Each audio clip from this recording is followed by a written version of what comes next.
Okay, I find it very hard to believe how people think that Canada is going to be able to take on the United States of America.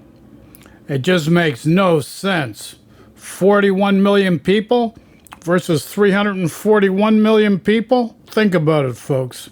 But there's people that seem to think, wow, how far up can you put those elbows? Be smart. And the Gordie Howe Bridge is one example. And Cusma is another example. And you're dealing with a guy by the name of Donald Trump right now.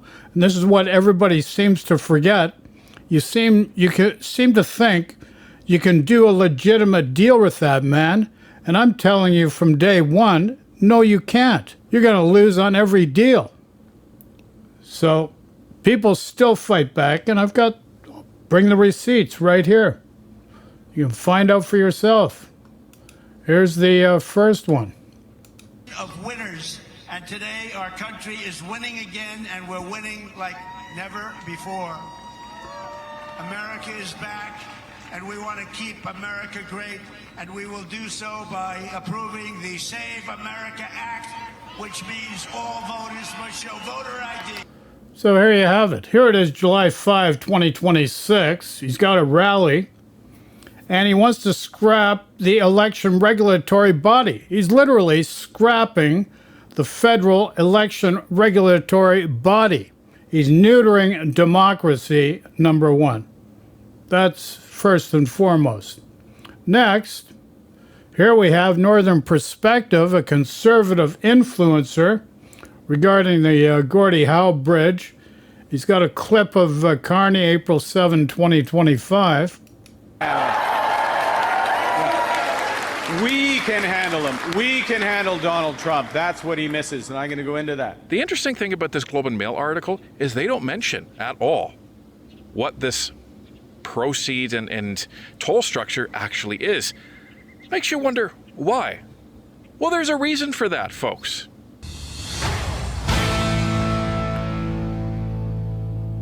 What is the reason for that, folks? Mark Carney said he was going to handle Donald Trump.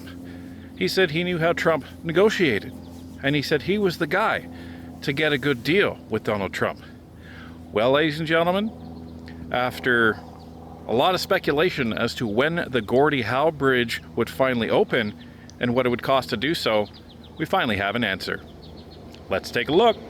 From Donald Trump on Truth Social. I was able to cut a much better deal for America, and by doing so, we'll be allowing the new and spectacular Gordie Howe International Bridge spanning Detroit and Windsor, Ontario, to open on July 27th, as scheduled. The original deal made was unacceptable to me.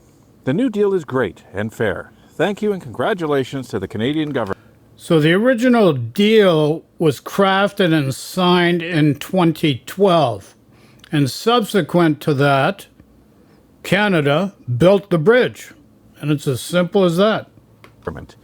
May we both have many years of success with this wonderful new development. President Donald J. Trump.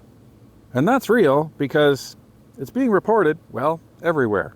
Globe and Mail, Gordie Howe Bridge to open July 27th after Canada-US reach deal. The Gordie Howe Bridge, a second span between Windsor and Detroit, is set to open July 27th after Canada and the United States reached a deal on revenue from tolls the federal government said on Friday. The crossing was originally supposed to open in early June, but was postponed at the behest of the Trump administration, as the Globe and Mail reported last month. Okay, so my question to everybody is, do you want to take a hard line and keep that bridge closed and create a white elephant? Or do you want to just get it open, move trade, irrespective of what's going on? Because that's the two options. You're going to have to take whatever is given to you by Trump, and it's going to be scraps, because that's the way he deals with people. Or you're going to take a hard stance and just create a white elephant that costs a ton of money and helps no one. And that's the real question you need to ask. According to a government news release, Canada has agreed to share some proceeds from the tolls with the U.S., even though Canada paid for the bridge construction in its entirety. Housing, Infrastructure and Communities said Canada and the U.S. have agreed, quote, to a series of cooperative measures focused on toll governance and transparency, as well as investments in the region, including through the establishment of a 15-year economic development fund tied to a portion of profits from bridge operations, end quote. It said this is to ensure that, quote, benefits are felt on both sides of the border, end quote. In 2012, the Canadian government agreed to pay the full $6.4 billion price tag for the bridge after the Michigan legislature refused to chip in. The Maroon family that owns the existing Ambassador Bridge between Windsor and Detroit had been lobbying against the Gordie Howe Bridge. Ottawa's plan since then was to be repaid with toll revenue from the bridge, which is jointly owned by Canada and Michigan. So, this is interesting because, two sides have to technically own a bridge in order for it to even function. So I guess this is kind of true. Now, this bridge project was started back during the Harper administration back in 2012. And let's see what the current government is trying to spin this as.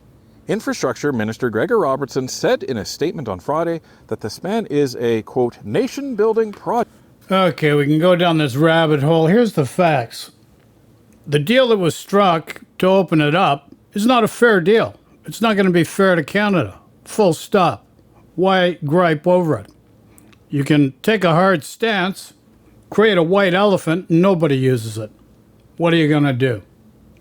That's number one. Let's get to the root of the problem. Here we have in Iran. Here's a former member of Swiss Strategic Intelligence Service. Let's take an example of a war in Iran with 90 million people. Iran has 90 million, 92 million people or thereabouts. So you also have to understand that when Justin Trudeau originally met Mr. Trump down in Mar-a-Lago, guess what? It's only coming out now. Mr. Trump was threatening to invade Canada, redraw the borders. And if you don't think that he will do that, you are kidding yourself, because right now he's backdooring Canada, and this is where everybody's missing the mark. Trump is backdooring Canada through Alberta. Scott Moe, Daniel Smith, both have allowed American liquor into Alberta and Saskatchewan. Full stop. De fact. That's a fact. Now let's see what happens here. Now you're dealing with Trump. This is on the world stage now. How do people deal with him here? Here's what goes on with Trump. The next point is exactly what we have seen with previous agreements or pseudo agreements done by Donald Trump.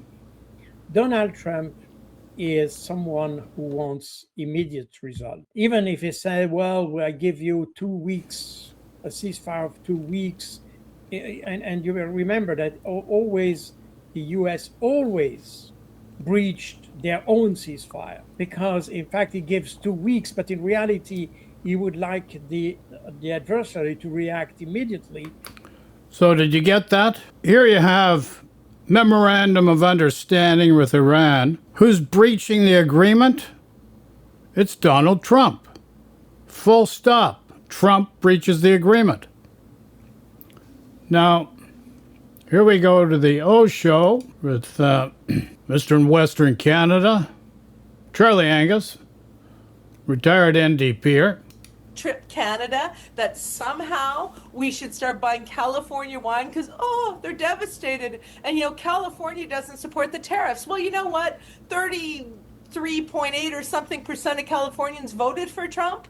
And the United States' responsibility is to stop this fascist. And Gavin Newsom saying today, this is happening. There's a word for that. Yeah, it's called fucking fascism. It is now a fascist regime. All the stuff that Gavin's complaining about, all the stuff that Schiff is trying to make us feel guilty about, that's not our fault. And when this other senator came out and had the audacity to tell us that we're supposed to be friends and allies, so we should start acting like it, I said to her, you know what? If anyone threatened the sovereignty of the U.S., you would go ballistic. And that is correct. But we don't want a war with the United States of America. We have to stick handle our way through this situation till hopefully America comes to its senses and gets rid of Trump and somebody a lot more moderate. But you have to understand something. A certain ideology put Trump in power for 2 terms. The fact that Adam Schiff, a Democrat, is saying that, well, Canada shouldn't penalize California. Well, guess what? California, you're the 5th largest economy in the world. GDP is much more than Canada itself, so give us a break. This is an ideology. Americans, for whatever reason, have to let the empire fall under Donald Trump before we get something somewhat reasonable. That is the fact. And I want to reinforce that with a statement here by David Frum. And this is what you have to fully understand what we're dealing with here with Trump. I've said it over and over again. You'll never get a fair deal with this guy. Got to be very careful how you deal with him. He's got a bad temper, and he's got a lot of loyalists that'll do whatever he wants. And you have to understand how military works. Military just take their orders from the commander-in-chief. And you have to understand the military in the United States of America has been culled. So there's a lot of yes people at the top. And that's the reality of the situation. Let's see what David Frum says here. Let's transition to another subject of American decision-making, and that is the announcement over the weekend that the Trump administration doesn't intend to renew the Cusma, the USMCA, or the successor to NAFTA. Okay, so this is public knowledge now. Trump is not going to consider renewing Cusma, formerly NAFTA. This is a subject we've talked a lot about over the past several months. I've been struck, David, how little reaction there has been to the administration's announcement. It seems like it was priced into the economy, the market, even Canadian and Mexican and American politics. Why don't you just reflect on the announcement and what you think it means for the future of continental free trade? So one of the truths that markets have absorbed since 2025 is the presence of a U.S.-Canada free trade agreement does not in any way control the willingness of this administration to engage in arbitrary, punitive actions for any reason or no reason at all. That American trade policy is capricious, personal, vindictive, self-defeating, malicious, and uncontrolled by any agreement. So in that case, I don't know why you'd care whether the agreement is there or not, because the big news for Canada was that the United States Supreme Court said that Trump couldn't use these Emergency Economic Powers Act to impose arbitrary, capricious, malicious tariffs. He has other bases to try, although I think in time the courts may have to take those powers away too, or say they were never there in the first place. But I would say, when you have a counterparty who's proven that his word is worthless and his signature means nothing. Did you hear that, folks? Donald Trump's word is worthless and his signature means nothing. And this is the pattern. This is what we have witnessed. So it's an illusion to think otherwise, folks. Let's be honest. I don't know why you'd be in a big hurry to get another word from it and another signature. So in this case, I think Canada and Mexico have no choice but to say, look, the non-renewal of Cusma doesn't mean that it's canceled. It just means that its provisions roll over. Those provisions are only binding to the extent that Trump that day wants them to be binding. So the deal is not really a deal anyway. It's just a series of procedures and protocols. There's no doing business with him. There's really no doing business with him. So you should pay nothing, literally nothing, to get his worthless signature on a piece of paper. And since you'd have to pay something to get his worthless signature on a piece of paper, the only question I have is why is Ambassador Hoekstra still persona grata in Canada? That his interventions in Canadian politics should have had him sent home a long time ago. And he's correct about that. Any deal with Trump's worthless. Secondly, Hoekstra, the ambassador of the U.S. to Canada, he's been backdooring us, the U.S. through Alberta. Daniel Smith, a willing puppet to the game. Scott Moe, he's just gone silent, but he's complicit as well because American liquor is going through Saskatchewan and it's going through Alberta under Daniel Smith as well. So wake up, folks. We have to think about the reality. If you get anything that works with the United States right now, take the table scraps. You have to open new markets. We have to build Canada differently. And it's not the neoclassical economic way of Pierre Poilievre, full stop, because that's flawed. That created our problems. We need to change how we do things. So questions, comments section. Love and peace to everyone. Let's get away from this pain and suffering. There is a new way to do things. Take care. Talk to you all soon. Ciao for now.